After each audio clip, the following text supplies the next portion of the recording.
So, I've been driving the 2026 Zeekr X for about 3 weeks now, and I gotta be honest, I wasn't expecting to fall in love with an EV like this. I came in thinking I knew what to expect. Another smart car, right? Another gadget-filled rectangle trying too hard to be the future.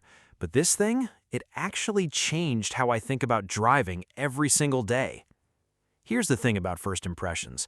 They're usually wrong.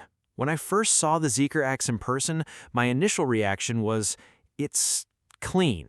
Almost too clean, like someone took minimalism and turned it into steel and glass.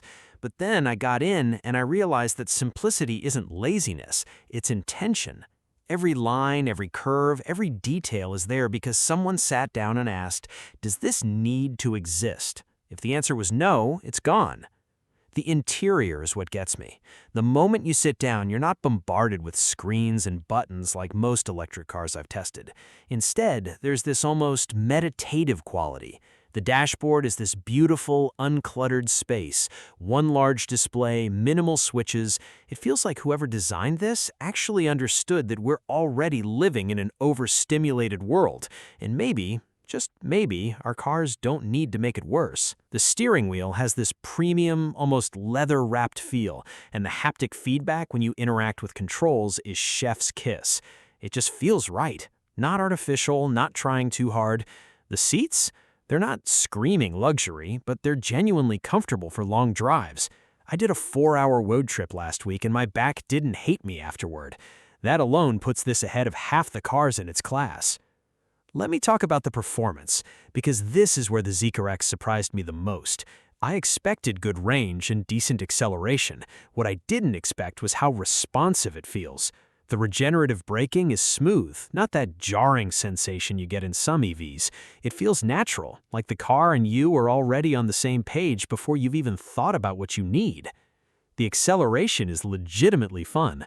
Not supercar insane, but enough that merging on the highway doesn't feel like a chore. And it's quiet, so quiet, that sometimes I forget the engine, well, the motor is running.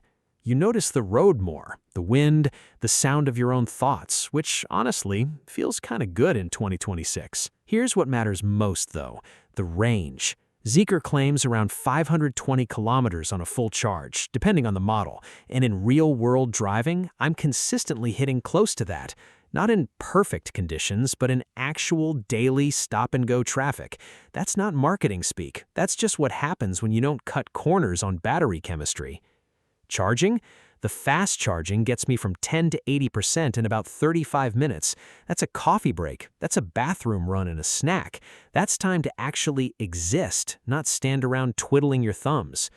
But here's what I really want to tell you, and this is the part they don't always show in the tech specs. The Zeekr X just makes sense. It doesn't feel like a car trying to prove that electric is the future. It feels like a car that's already living in it. No drama, no conspiracy, just efficient, thoughtful transportation that respects your time and doesn't apologize for being an EV. Is it perfect? No. The infotainment system takes a learning curve, and I wish there were more customization options for the driving modes. But these are small things. Small, fixable things. After 3 weeks, would I buy one? Yeah, I actually would. And that might be the strongest compliment I can give any car these days, that it doesn't just check boxes, it makes you want to drive it. The 2026 Zeekr X isn't the loudest car in the room, but it might be the smartest. If you're thinking about going electric, or if you're already convinced but weren't sure where to start, this one deserves a serious look. Thanks for watching. Let me know what you think in the comments below.